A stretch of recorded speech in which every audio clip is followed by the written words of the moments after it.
আসসালামু আলাইকুম ওয়া রাহমাতুল্লাহি ওয়া বারাকাতুহু। হামিদাও ওয়া মুসাল্লিয়াও ওয়া মুসাল্লিমা আম্মা বা'দ।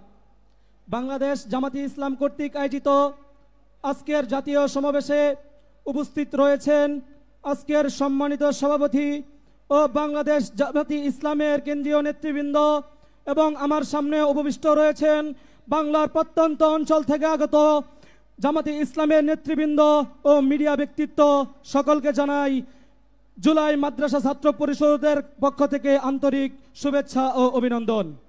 সম্মানিত উপস্থিতি, আপনারা দেখেছেন বিগত 16টি বছর ফ্যাসিস্ট স্বৈরাচার হাসিনা জনগণের উপর চালিয়েছিল নির্যাতনের স্টিম রুলার।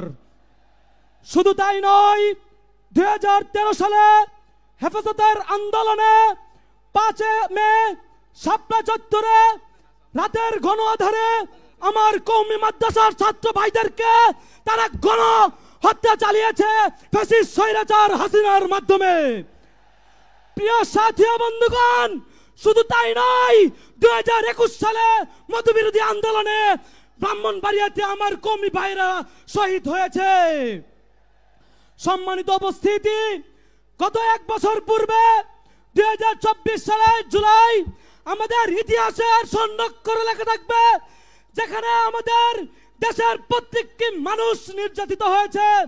স্কুল কলেজ ভার্সিটির সাথে আমাদের কওমি মাদ্রাসার ছাত্ররা ছিল ঐক্যবদ্ধ। যেমন ভাবে স্কুল কলেজ ভার্সিটির ছাত্ররা আক্রমণিত হয়েছে ফ্যাসিস্ট হাসিনার কাছে, আমাদের কওমি মাদ্রাসার ছাত্ররাও কোনোভাবে কম যায়নি।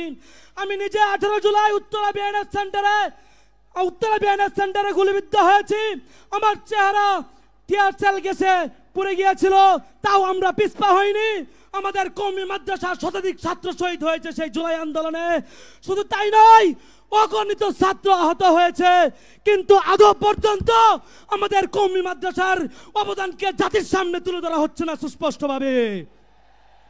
আমি স্পষ্টভাবে বলে দিতে চাই, আমাদের কওমি মাদ্রাসার অবদানকে যদি কেউ লুণ্ঠন করতে চাই, তাহলে আমরা আবারও আরেকটি গণ অভ্যুত্থান করে তুলবো ইনশাআল্লাহ। আসসালামু আলাইকুম ওয়া রাহমাতুল্লাহি ওয়া বারাকাতুহু।